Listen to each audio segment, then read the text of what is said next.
The desert sun beat down on the battlefield. The clash of swords and the cries of men filled the air. Among the brave warriors was Abdullah ibn Hudhafa al-Sahmi, known for his piety and courage. During a fierce encounter with the Romans, Abdullah was captured. He was taken, bound, and weary to the heart of the Roman Empire. There he would face a different kind of battle, a test of his faith against an emperor who held his very life in his hands. Abdullah endured the hardships with stoic patience, his spirit unbroken. He knew his capture was a test from Allah, an opportunity to demonstrate the strength of his belief. He would not falter. He would face the Roman emperor with the same faith that had brought him this far. The Romans had underestimated the power of this belief, a faith that transcended the material world. Abdullah was about to give them a lesson, a glimpse into the heart of a man who feared only Allah.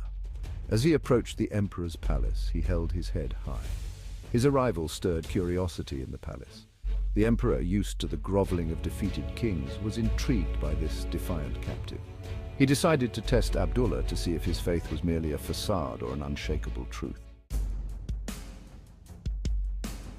The emperor sat upon his golden throne, a symbol of earthly power and might. Before him stood Abdullah, a simple man clad in the plain clothes of a traveler. The emperor, accustomed to displays of fear and subservience, decided to test the mettle of this Muslim captive. "I offer you a choice," the emperor declared, his gaze fixed on Abdullah. "Renounce your faith, embrace our gods, and I will grant you unimaginable wealth and a position of power within my kingdom." The offer was tempting, designed to sway even the most devout believer, but Abdullah stood firm, his expression unwavering. "All the gold in your kingdom," Abdullah replied, his voice calm and steady, "cannot buy my faith." The emperor was taken aback by Abdullah's resolute refusal. He decided to test it further to see if it could withstand the threat of pain and suffering. The emperor, his pride wounded by Abdullah's defiance, resorted to threats. "Your defiance is admirable yet foolish," the emperor sneered.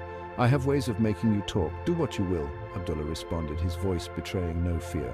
"My faith is not something you can torture out of me." He stood straight, his gaze never wavering from the emperor's. The emperor, enraged by Abdullah's unwavering faith, commanded his guards to imprison him. They dragged Abdullah away, his chains clanging against the marble floor. He was thrown into a dark and desolate dungeon, deprived of food and water. Days turned into nights as Abdullah languished in the darkness, yet his faith remained unshaken. He filled the silence with prayers, finding solace in his communion with Allah. The dungeon's darkness pressed in on Abdullah. Days blurred into nights, marked only by the gnawing pangs of hunger and the dryness of his throat. One day the guards returned, dragging Abdullah from his cell. He emerged into the blinding sunlight, blinking as his eyes adjusted. They brought him back to the grand hall where the emperor awaited. "You have endured much," the emperor said, his voice laced with amusement.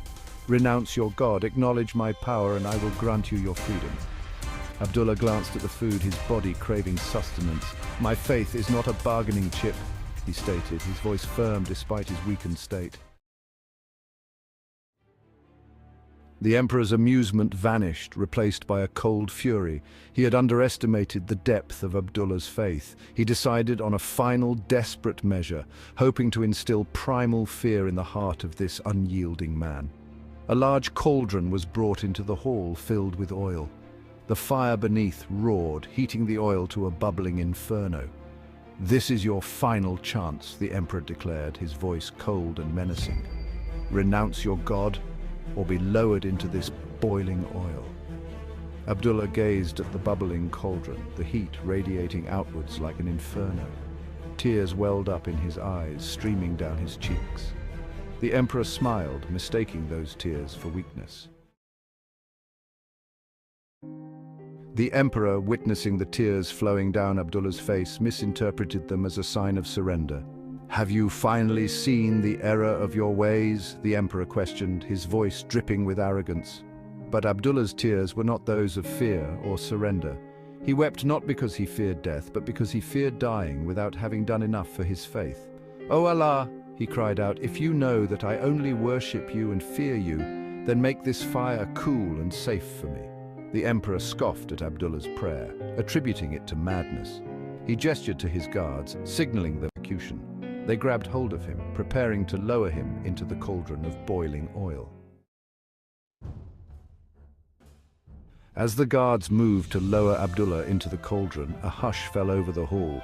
The air crackled with anticipation, everyone present holding their breath. The emperor leaned forward, eager to witness the final demise of the defiant Muslim. But as Abdullah touched the surface of the oil, a miracle occurred. The boiling oil, moments ago a raging inferno, instantly calmed. The bubbles vanished, the heat dissipated, as if a divine hand had reached down and extinguished its fury. The cauldron stood before them, filled with oil as cool and calm as a placid lake. The hall erupted in gasps of astonishment. The guards stumbled back, releasing Abdullah in their shock and awe. The emperor watched in stunned silence as Abdullah emerged from the oil, completely unharmed. He had underestimated the power of Abdullah's faith, a faith so strong that it had moved the heavens. Humbled and filled with newfound respect, the emperor rose from his throne.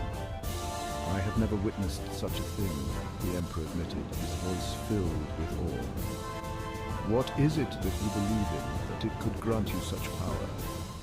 Abdullah, his voice calm and steady, explained the tenets of Islam, the belief in one God, compassionate and merciful. He spoke of the Prophet Muhammad, peace be upon him, and the message of peace and submission to the will of Allah. The emperor listened intently, his heart touched by the sincerity and truth in Abdullah's words. In that moment, the emperor made a decision that would change the course of history. He offered Abdullah not only his freedom, but also a handsome reward. However, Abdullah, ever selfless, declined the offer for himself. Instead, he negotiated the release of all Muslim prisoners held by the Romans.